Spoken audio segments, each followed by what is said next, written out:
Hello and welcome. Chelsea, I cannot see the slides. There they are. All right. That is the end of them. Welcome to our day camp orientation for 2025. My name is Mary Gilson. I am the director of day camps here at the YMCA of Northern Utah. This is going to be my first summer here, but definitely not my first summer in camping. I am on about year 17 working in camps. I have a lot of experience working with YMCA day camps, working with other organizations for day and overnight camp. And I'm super excited to bring all of my camp experience and my love for camp to Northern Utah and to share it with all of the kids and get everybody outside. So we're going to dive right on in. If you have any questions, please put them in the chat and we will get to them as we're going. And also at the end, we can answer anything that hasn't been answered. So we're going to cover our camp experience, what we hope that your children get out of coming to camp at the YMCA, our traditions at our particular camps. We're going to meet the different team members that we have. Most of them you will know from after school programs or from previous years if you've been here. We're going to talk about our activities, meals, what to bring to camp, what to expect while kids are at camp, and what they're going to get out of it. And then the communication that you're going to get from us, which is quite a bit during the summer. We're going to talk about all those different ways to get that and how to pay and register if you have not done so already. And welcome. So we're going to do a lot of field trips this summer. We have it planned for all of the sites that we're going to be going to the Loveland Zoo. We're going to go to the Loveland Living Planet Aquarium. We're going to go to the zoo. We are going to go to Dinosaur Park, and different camps based on where they're located are going to also be going to additional things like Wheeler Farm. For down south in Park City, we have farm animals coming to visit. We also have partnered with Every Kid Outdoor Initiative. And so we have people that are going to be coming in and bringing a lot of outside equipment and teaching us either boating or how to build a tent and get outside and enjoy it. So those are the main activities. And the experience, we hope that your kids get a whole lot more than just fun at summer day camp. So we really want them to meet new friends, gain skills and things that maybe they haven't had a chance to try. And then also just dive in to our core values and really work on character development, building friendships, and just having a great summer this summer. So some of our traditions that we are keeping that you may have experienced before if your kids have been in it, we have opening and closing ceremony. We are going to be making these entirely about the theme of the week. So they're going to get a lot of theme in their programming. So at opening ceremony, we might be telling a story, singing songs about the theme as well as different core values. And then our dog tags that we have from year after year, we're going to keep those going. We're going to teach the children all about our core values and just getting them to exemplify, just show that they understand them and to live those values by showing by example. So we're going to be living those values as well, and they can earn dog tags throughout the summer. And they're really fun to keep every year. So site directors, these faces are all from school year programming. So all of our preschool staff will be the same from school year to summer. And then you might see some faces from last year that have just swapped places. So we have Monse over at Davis, Weber Davis, oops. And then we have Hunter, he's staying at Ogden. We have Heather, love the preschool at Ogden. And Candace has switched over to Polk Day Camp this summer. So she had been at the CFC last summer. So it's going to be a great summer up north. Then we have Park City. Zoe Stevens is coming to us from Washington. She had previously worked at the Y in Washington. She has lots of experience. She's a teacher. Marin and Carmen continuing on through the summer from down south. And then, so I missed sorry, Chelsea. Missed this top slides. So we are back on the previous screen. We do go by licensing for 1 to 20 of our maximum group sizes. That doesn't mean that they're always going to be 1 staff to 20 kids. It's just that's what the state licensing says that we can have on field trip days, swim days. We're going to have a lot more staff out there with the kids watching, helping. And then every staff member is CPR certified, first aid. We have food handlers card required for everybody, and everybody is background checked as well. So lots of training, lots of safety checks. So here are our weekly themes. They may not be in the same order for your site, and there are some that are not at every single site. So check out those newsletters that come the week before your camp. As well as on the website, it shows all of those different themes. We are very theme heavy for our programming this summer. So if it's Shipwreck Dinosaur Island, every single day is going to have something about dinosaurs or surviving a shipwreck or being on an island. Lights, camera, action, we're going to be doing acting all week. Shark Week, we're going to the aquarium. So we're just very focused on those themes and just diving deep into them so that kids can sign up for things that they're really, really interested in, and we can just expand on what they already know about it and share their knowledge. Well, all right, so our camp schedule, it might be a little bit different at every camp, but typically it is, it all has the same flow. We open our doors at 7:30 a.m. We pretty much will have just low-key activities in the morning when kids get there early. These are going to be things that they're really interested in. So maybe they've been working on an art project and they want to finish it. Or if they are in engineering week and they're working on their domino build, they can continue at that during these extra hours. And then we do have a cutoff time of 9:30 unless a field trip leaves early. So this is very, very important to watch those newsletters. If the field trip is leaving right at 9 o'clock, we have to have those kids there. We can't wait. So we will get all that information out to you in the newsletter the week before. Opening ceremonies, we talked about that a little bit. Some of the activities, again, we're going on field trips, swimming once a week at every site, art, STEM. We got lots of science this summer. Character development, like I talked about. Camp songs. I am very big on camp songs. I come from overnight camps, and we love songs. Everybody that I've talked to loves songs, so we're going to get those in there. It's going to be fun. Hopefully not hearing the same song over and over again. You're going to learn lots of new ones. All of this is happening throughout the day. We have lots of different fun adventure. The kids can help plan some activities as well. And then at around 4 o'clock every day, you will find out again the week before what your site specific time is for closing ceremonies. And those are going to be like a campfire style. So if you think overnight camp, campfire style, lots of big songs, just rounding out the day and sharing with everybody at the end of the day. On Fridays, we are inviting every family to come and join us.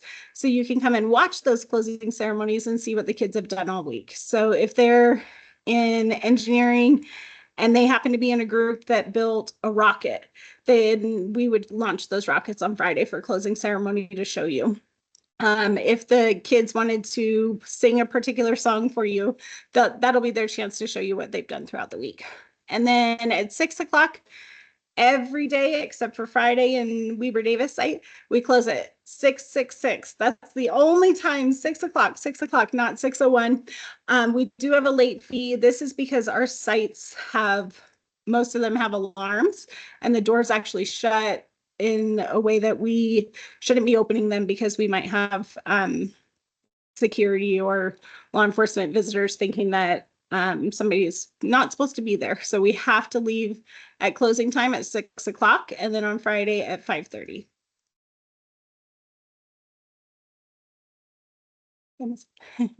Awesome. So on swimming, I wanted to go into this pretty deep because this is a concern for a lot of people. I have 5 children. This is a concern for me.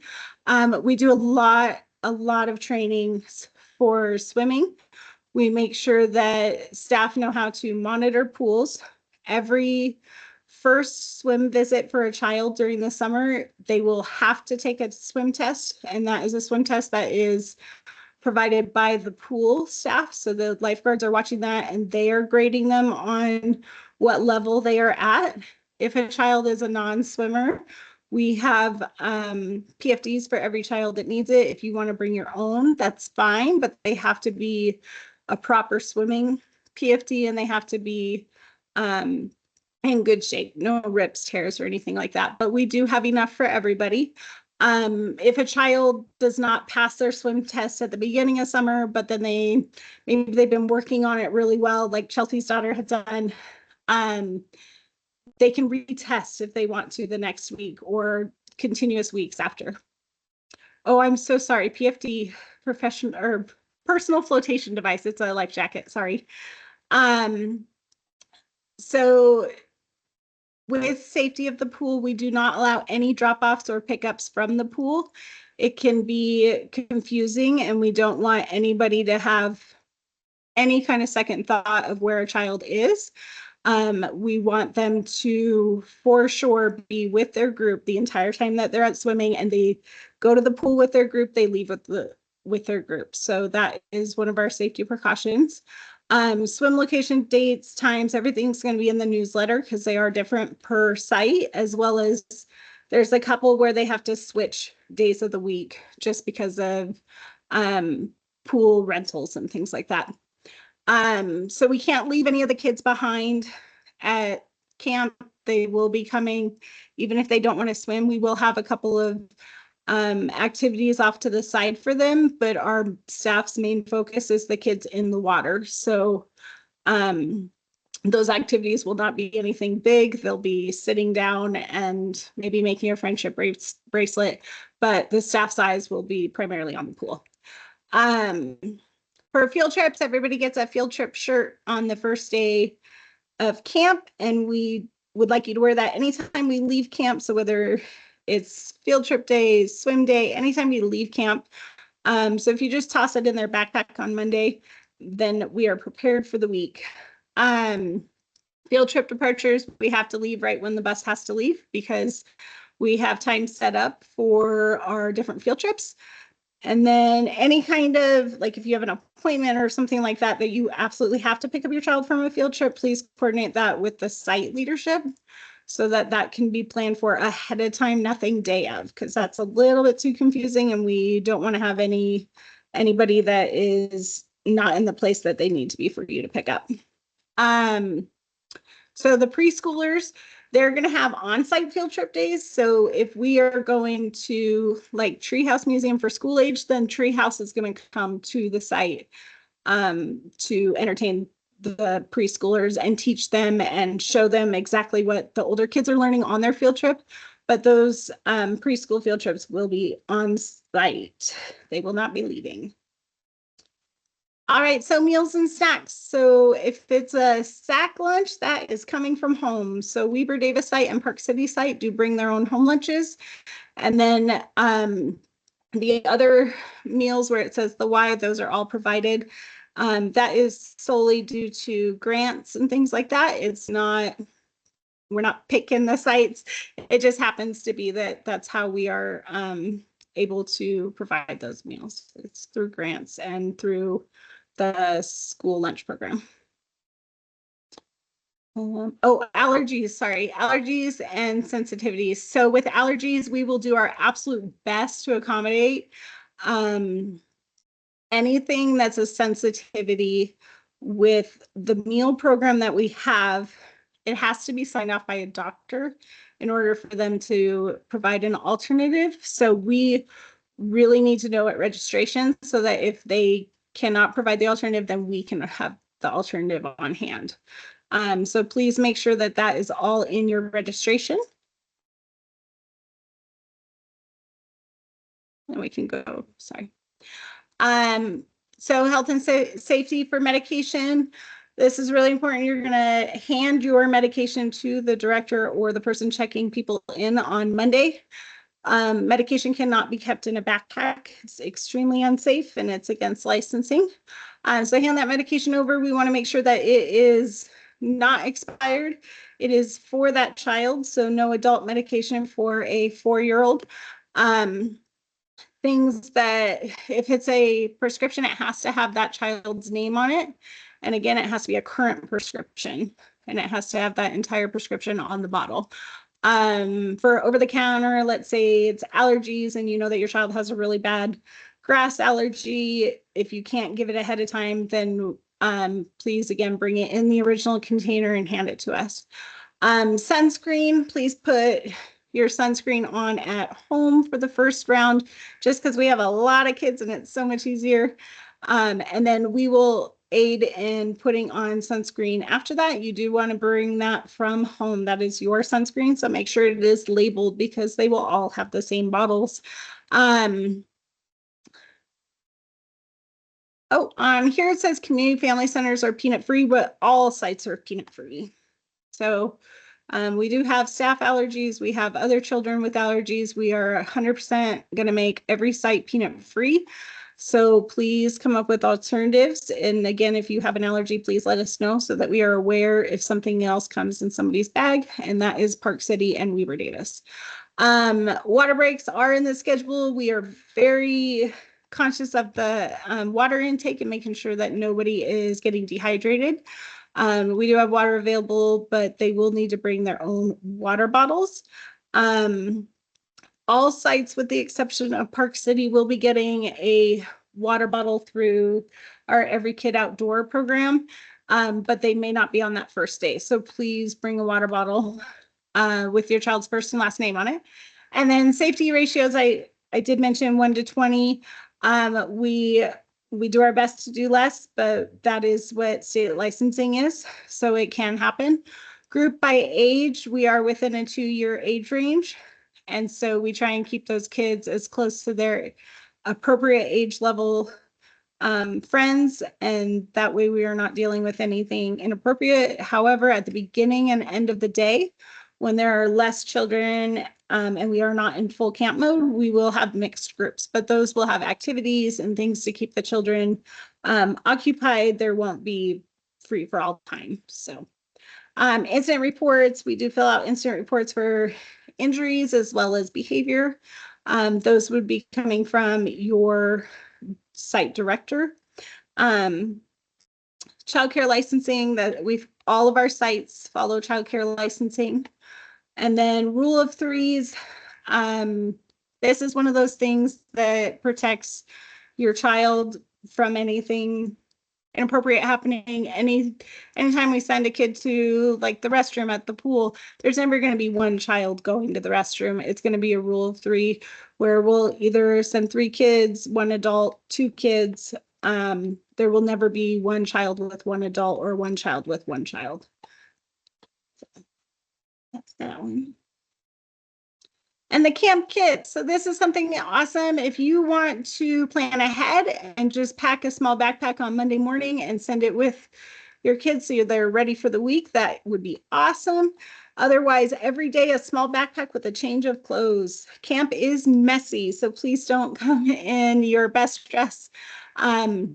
We will be getting messy a lot of this summer. We have some pretty intense science stuff that we're doing that could get pretty messy, as well as just water play, mud play. It happens. So please bring that full change of clothes, and then a water bottle with your name and first and last name. And that needs to go home every Friday. And hat, closed-toed shoes, sunglasses. So we definitely don't want any flip-flops because that's how toes get jammed and we get injured ankles. Field trip shirt needs to definitely be worn on field trip days, but if you toss it in that backpack, again, you're ahead of the game. Swimsuit and towel, self-explanatory. We don't have any of those on hand. So sunscreen, we do prefer spray sunscreen. It is especially helpful for those children that cannot put it on themselves. It just makes it quicker and safer. And then also, if you have a sun stick for the face, that's awesome. We do not allow any cell phones, electronics, toys, Pokemon cards. Those are a big one. People like to trade. But we just don't allow any of those on site. We have so many activities that they wouldn't have time to play with them anyway.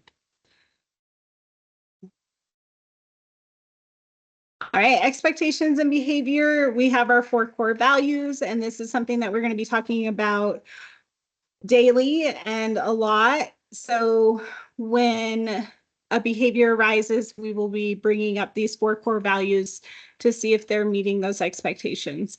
We do also live by these, so our staff are expected to exemplify these core values as well.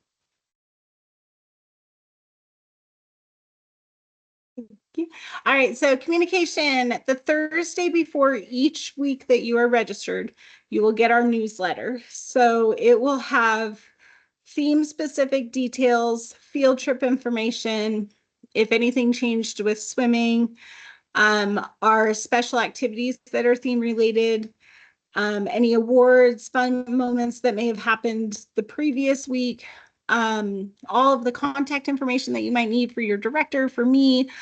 It's all in that newsletter. It's very detailed. You will also have a link in that to the FAQs, to the handbook. So hopefully that can get any questions answered. But if not, you can also email us anytime. You can call. We will have people on hand anytime that we are open, as well as I'm always checking. You will receive a text message the day before and or the day of a field trip, swim day, things like that for reminders. You will have on Friday through Sunday, at some point, you will have an email, text, QR code survey. That way you can tell us if there's anything that we need to work on, or if there's something that you were awe-impressed about that we can point out to our staff. That would be amazing to hear as well. And again, call your site, talk to them at pickup, drop off if you have anything that you need to share. Each site has their own email and phone number, and it's on that newsletter that you'll get out.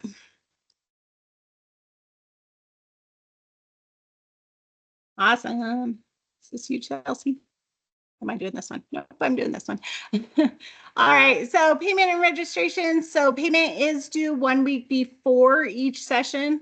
So there is one session that starts on a Tuesday. So it's due that Tuesday before.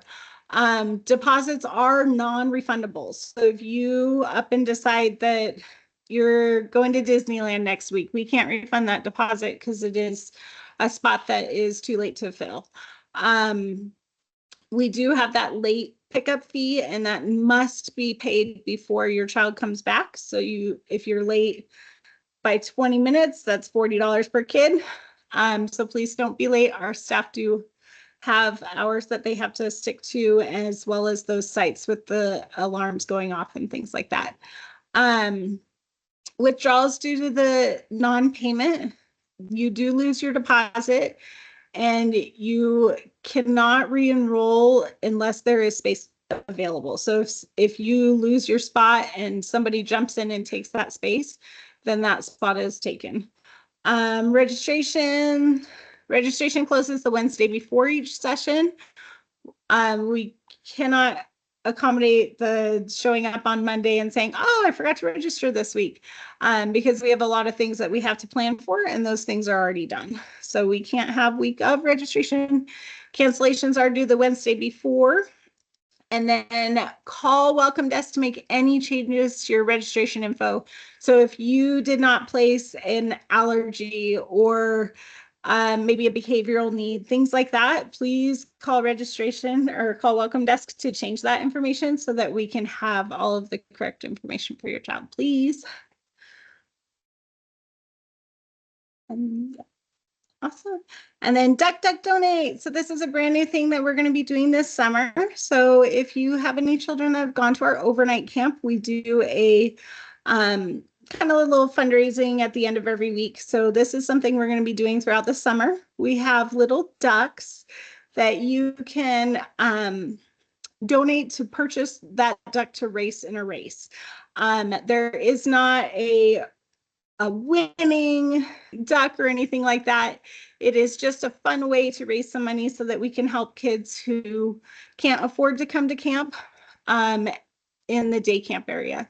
So you're donating the duck, and then at the end of summer, we will announce the date as soon as we have it. But at the end of summer, we're going to get those ducks going down a water slide, and they are all going to be racing, and it's going to be a lot of fun. And families will be invited to attend. And then we put a little extra note in here that the ducks are going to stay with the YMCA. So you're just purchasing the duck to enter the race, but the duck will be used again year after year so that we can really be conscious of the environment. So yeah, that's an exciting one. All right, so thank you. Registration and payment information for Welcome Desk, and then I am the director of day camps. That's me. Did you have any questions in the chat, Chelsea? All right, so we're moving into our Q&A. So I've answered most of the questions that have come through, but is there anything that you can think of, Mary, that maybe we may have skipped over on accident, or anything that came to your mind that you'd like to mention while we wait for some participants to think of some questions? I honestly didn't see things pop up that you didn't answer. Okie dokie. I saw something about Mill Hollow, which I actually can answer. Yes, please leave for Naomi. You can reach out to the welcome desk for updating that registration. So same people right here, the registration and payment people. Yep. There was a couple questions about payment. It is auto pay using the payment method on file. And then if you need help with creating a payment plan or payment arrangement, contact the welcome desk. They are your besties when it comes to registration and payment information. I cannot emphasize enough, just talk to us. We want to talk to you. We love to hear from you. So if you have anything that you need to update, any questions or concerns, reach out to us. For Davis Camp. Oh, sorry. Go ahead. I saw one more once you're done. Yeah, for Davis Camp, will drop-off still be call the director when you arrive and must sign off? I believe that information will be located in the first newsletter, correct? Yes, all of the sign in and out information, because each site is different. So I don't want to tell you and then have everybody really confused. But in that first newsletter, actually every newsletter will have that drop off and pickup procedure. But the one that I just saw was something about a water bottle not being refilled. Yes. I wasn't here last summer, but that is something that is really extremely important to me. My kids get really hot, red, flushed, very dangerous situations if they don't have water. We have our staff training coming up, and that is one of the things that is in there as very extremely important, that kids are eating and that they are drinking water, and that their water bottle should always be filled. So there are procedures set in place for that for this coming year. I can't speak on last year though. So. Okay. This one is a good question, Mary, because I feel like I know the answer, but I would love to defer to you. Do you allow chaperones for field trips and swim days? So for chaperones, you just have to go through our volunteer procedures. So you can probably contact the welcome desk, and they can get you in touch with Zach, and he is setting up anybody who would like to be a chaperone. I would never say no to extra eyes, but there are steps that we do need to do to make sure that everybody that is chaperoning is allowed to chaperone, that they are following all of our volunteer procedures. So with that, there are a couple of child safety trainings to do. They're not super, thank you, Chelsea, you're awesome.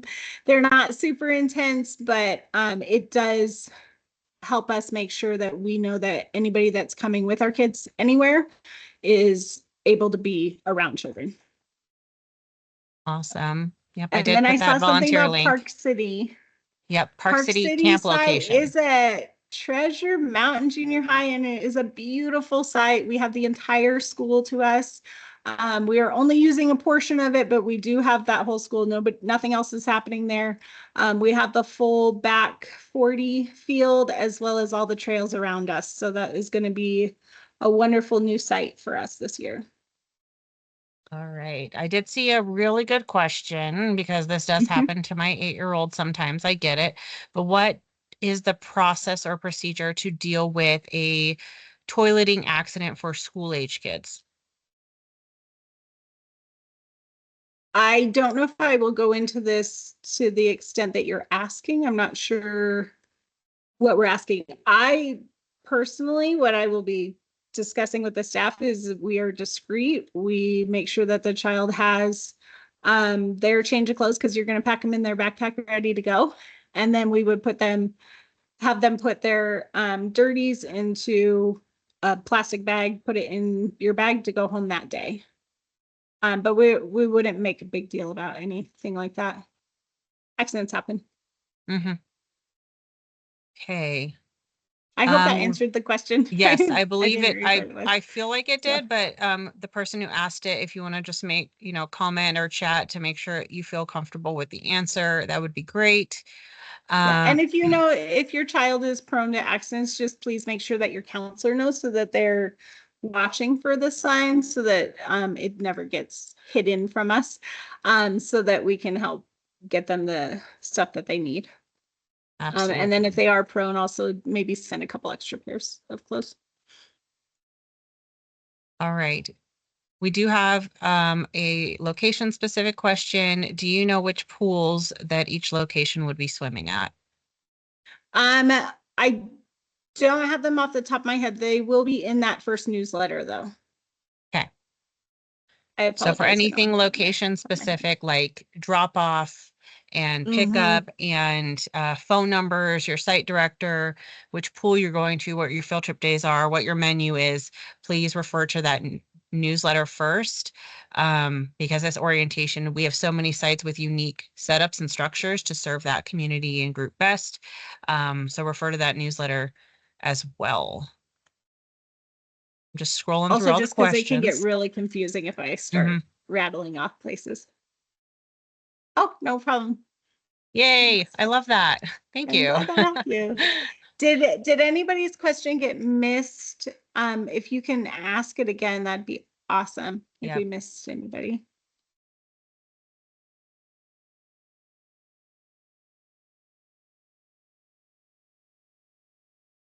No, Oh, great nothing question. different for starting later in the summer, but that is a good question. Nothing different. They'll get an introduction to their groups. Groups aren't always going to be the same, and there's lots of kids that will bounce around to either different sites or may only need to come for 1 week. We have all of that information in our records, so we will have their shirt ready to go. We'll make sure that staff are introducing them to the kids, getting a lot of get to know you games on that Monday, anytime a new child is coming in. So late drop off, we do have a cutoff of 9:30 if there's something that is causing the late drop off. Let's say you have a doctor's appointment at noon and you want to just come, probably not noon, that's kind of end of day. But if there's a doctor's appointment at 10 and you want to come at 11, just let your director know ahead of time. Please don't um, just show up at that time. The main reason is anything for food, snacks, supplies for the day, anything like that. We need to know our total number. So we can't um, just have 10 kids show up at 10 a.m. one day because they all went out to breakfast. We just need to know. And if it's a field trip day, then we cannot have a late drop off. We've got some really great questions coming in. Do you allow comfort stuffies to come with them in a backpack as long as it stays away, just to help them adjust to a new environment, like in those situations? I personally see no problem with that. As long as you understand that there are other kids around. So if you have a stuffy and a child has a stuffy and they see it go in a backpack, it is possible that another child may get their hands on it, or that it could get dirty or it could get damaged. So just keep that in mind if you are sending something that is really important to them. But if a child is really nervous, I'm all about having a comfort item. It's really helpful. Yeah. Question about swimming. Because I know you talked about like swim These are tests. going really fast, sorry. Yeah. Um, swim tests. So if someone is for sure unable to swim, how can we ensure that, you know, they'll have the life jacket on and stay in that group, like whatever group they're tested in, for their water safety? Definitely. So we have wristbands for everybody. Everybody is required to keep their wristband on and they're color coded. So we will know who has to have a life jacket on. So for like a 6-year-old, most of them are going to have a life jacket on anyway, unless, you know, they're a fish. My 6-year-old would have a life jacket on. But we are happy to work with them and they can try the swim test. And we are also watching those swim tests as well. So we are going to know exactly who is struggling, who really needs to be watched. And if you know that your child is somebody that might take off their life jacket, just let us know so that we can really watch for that. But we have those wristbands. We have everything is recorded. It's in their profile so that we can look it up. We pull a roster each week so that we can keep track of whose swimming skills are where.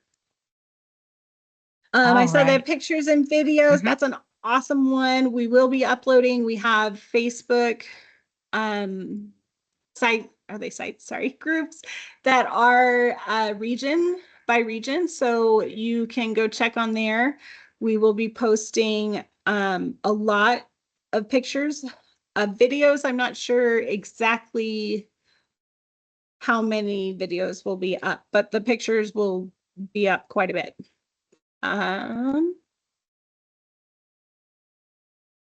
All right. Talking about the name labels, yes, I totally understand having just the last initial of last name, but we do have a lot of kids and some of them do have the same last name. So full name as much as possible when you're labeling things. I know it feels like a lot of extra work unless your kid's name is completely unique, like mine. But totally understandable. But we do have a lot of kids. There's, you know, always that one year where there's 5 Ashleys. I think So there's 8 Adelines in my daughter's class. yeah. Um, I wanted to go back on that life jacket one just because I saw that she had popped up again. But yes, there will be somebody that is specifically in the area with the kids with life jackets. They're going to be counting constantly. They're going to have those wristbands on and they will have their life jacket on. If they are choosing to take it off, they will most likely be taken out of the pool and watched outside of the pool, just because that is a huge safety thing. Um,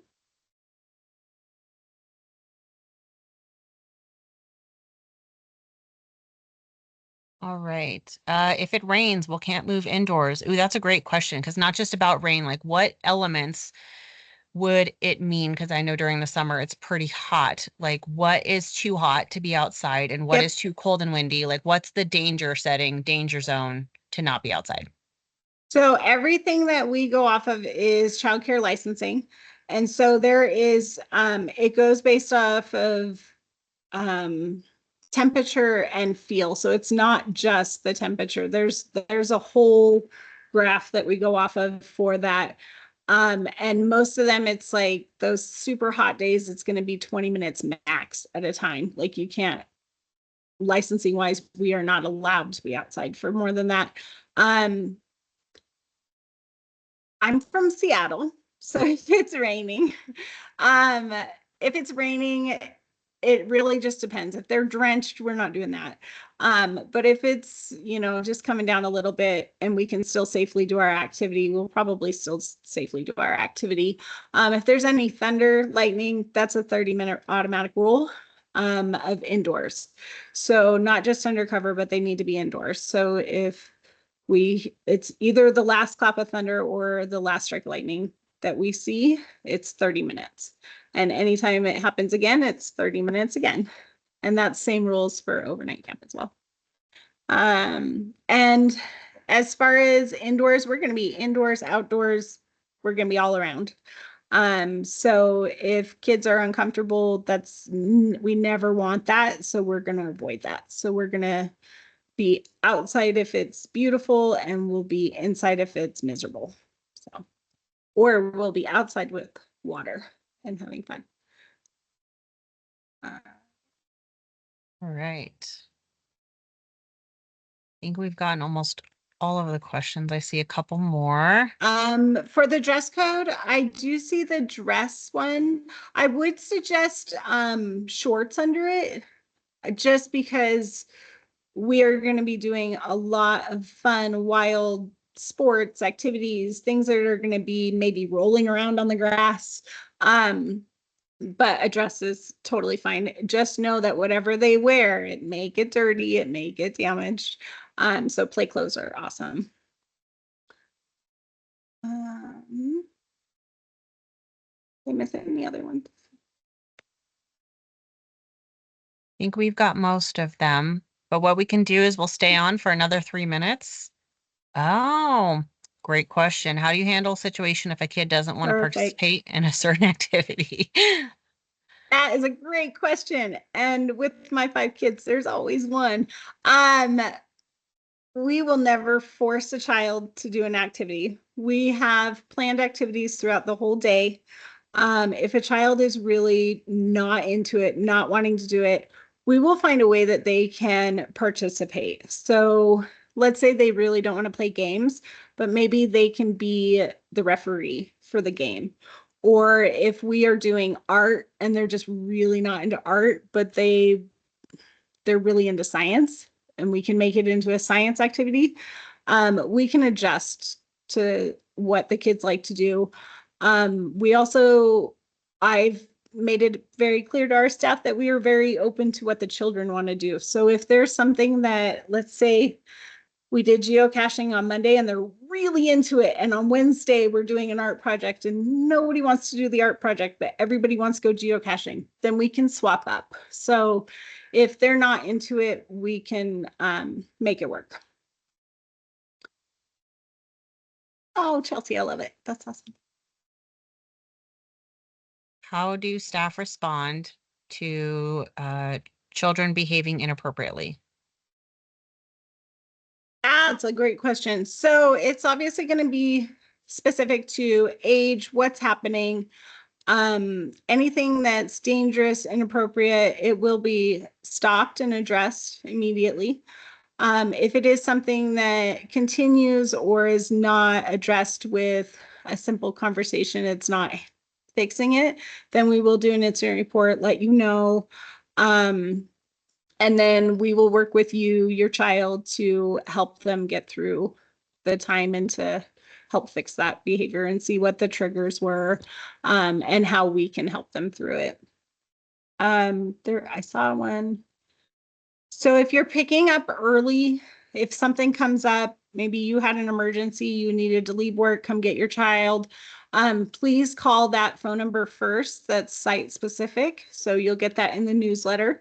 So call that first. And if they don't answer or you don't get a response right away, call the welcome desk, because they can most likely get a hold of them a little bit easier. If we're at a pool, please don't pick them up from the pool, but also our staff won't have their phones at the pool because they will be in or near the water watching the kids.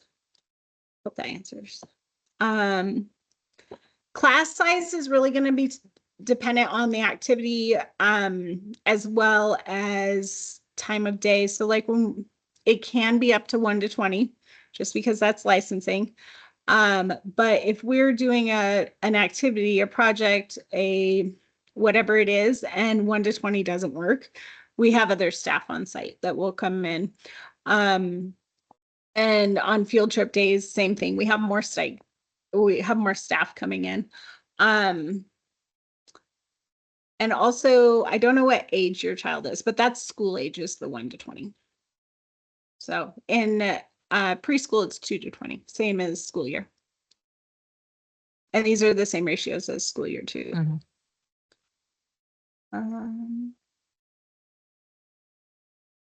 Okay, I don't see any We more get 'em all? questions popping in, but we can stay on the call till 7:20. Okay. Oh, horseback riding add-on Oh, for our adventure horseback. campers. Okay, so that sold out like real quick.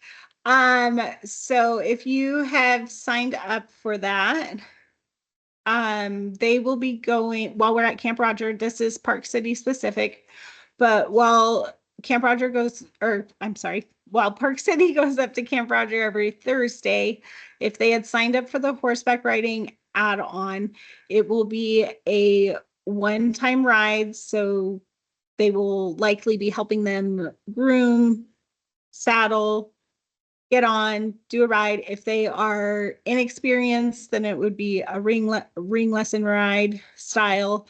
If it is a group that's been coming all summer and they all are ready for a trail ride, then we can do a trail ride as well. And then they can also help out around the horses while we're at camp if they want to.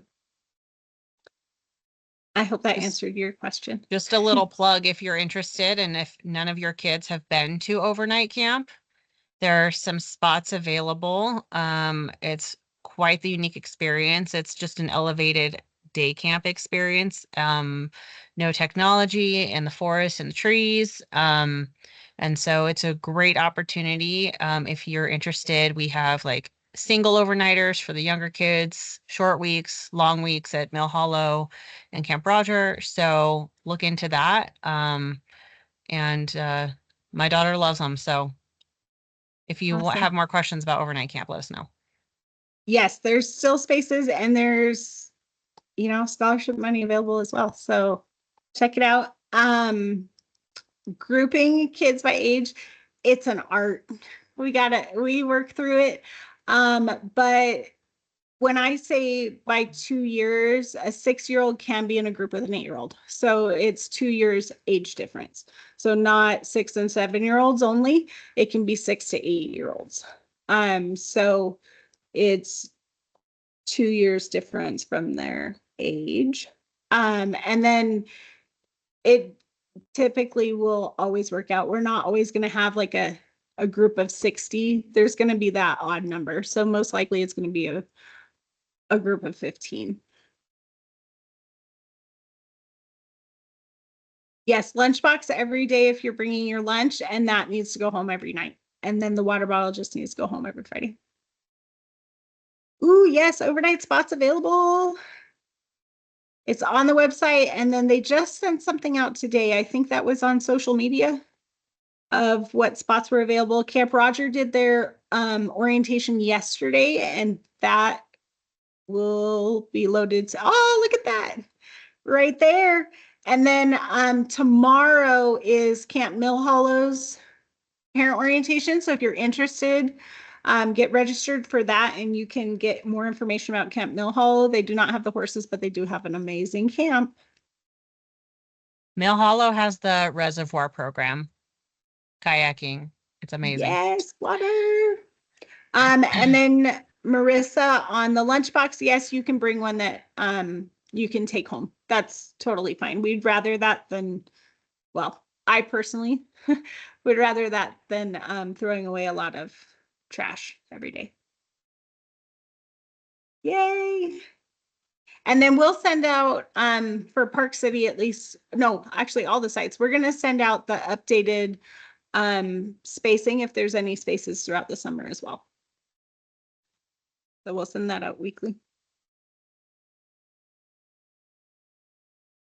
If you're bringing your lunch, that includes snacks. So you would want to bring snacks. If you are at a site that provides lunch, talk to the staff, but yes, especially for that reason, you can bring snacks. Just please make sure they're the peanut free.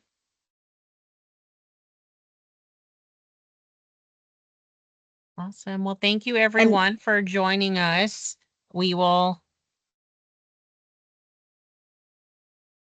post this to our website, and I'll stay on the call for until 7:30 because our event is scheduled till 7:30 to answer any final questions. But really great to have everyone join us for summer camp. This is my 7th summer at the YMCA, and I am really excited to be working with Mary. She has some amazing ideas and amazing background. So look forward to an amazing summer, full of memories and summer experiences. Awesome. And then I saw one more that popped up that the child is not perfect with English. Totally fine. We have a lot of families that are not native English speakers. We have 9 international staff that are coming up to Park City this summer. So they're from all over the world, speak lots of different languages. Yeah, definitely not uncommon, especially near like the military base and things like that. We get a lot of people from other countries. The numbers under the sessions are how many spaces are still available. We have girl cabins and boy cabins. So that kind of just tells you, like, if you have people who, three friends that want a room together, that will have space for them and where we'll have space for them. So.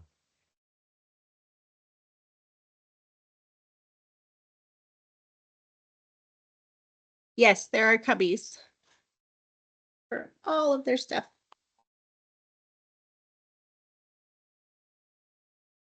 Thank you for coming.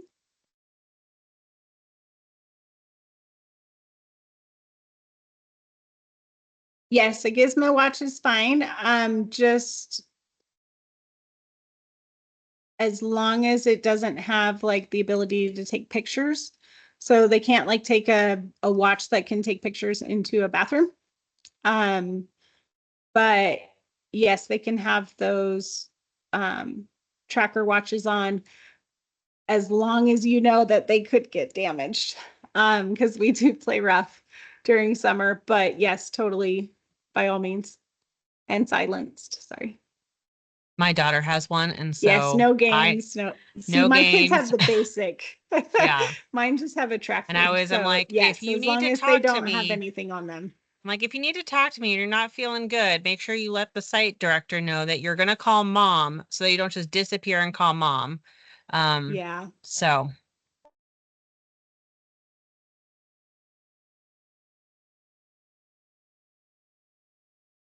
Air tags, totally. I'm about to take my kids on a big family trip. I'm about to put those in their shoes. So my kids all have tracking things in their stuff when we go places. So yeah, I'm all about it. So awesome.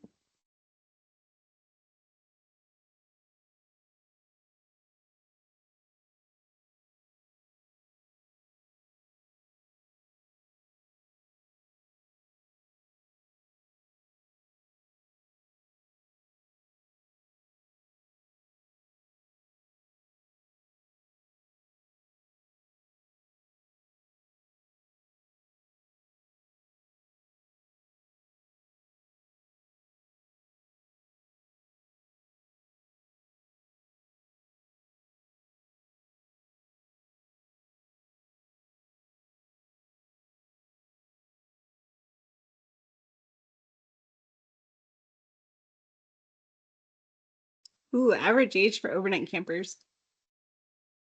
I can go based on my history and knowledge of it. Typically it's that 3rd grade and up, but we do have like my 5-year-old went last year for one night, and my now 5-year-old will go again for this summer for one night. But typically it's like the 3rd grade and up is like the biggest group up through high school.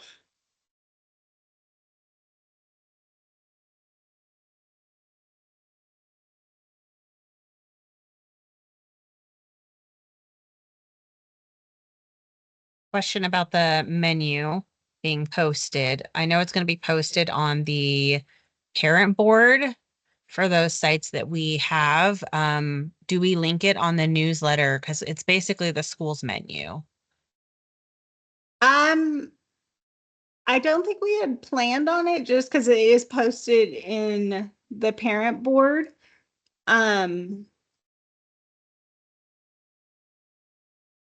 Yeah, I don't think that I had Yeah. planned on that. Just Okay. post it is in the building. It's posted and I mean, if they change anything, they can change something, but typically it is pretty set for them. Yeah. And it is the school location that your camp is located at. So for Polk Elementary, it's Polk. For the Ogden CFC, it's Lincoln Elementary, which is like right next door. Um, Taylorsville is actually provided by, I believe, a mix of Utah Food Bank and Taylorsville or John C. Fremont Elementary. So they have menus posted on their school web pages. Yes. Um,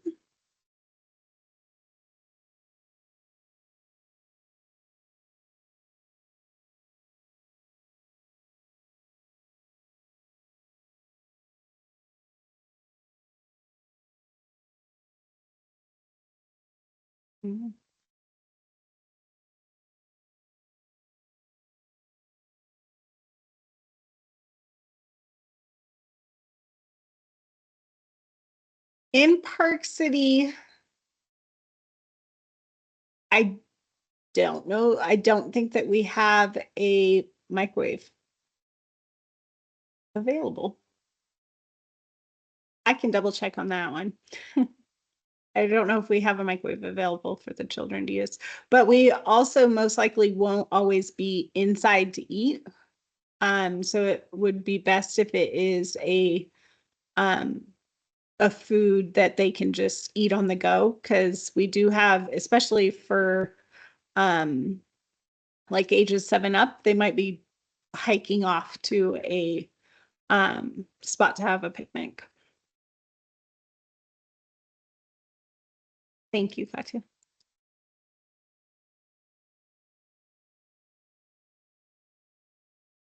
So many great questions. This is one of my I favorite parts know, about love it. orientations. It's like you think you know camp until someone asks you a question. Well, I do think you know that you shared everything until you get Yeah. it. Love it.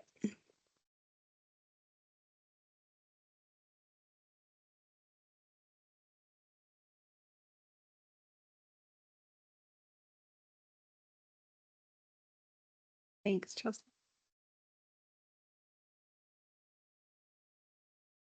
Actually, they may not have posted their menu yet. But I can link you to the page for that.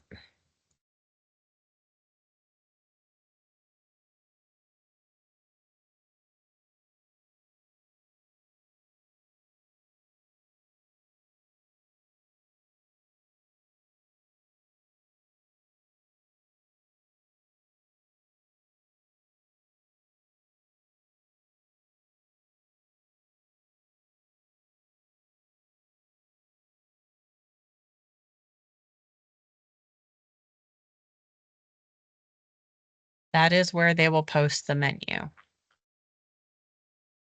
I love their dinosaur. I know, it's cute, huh?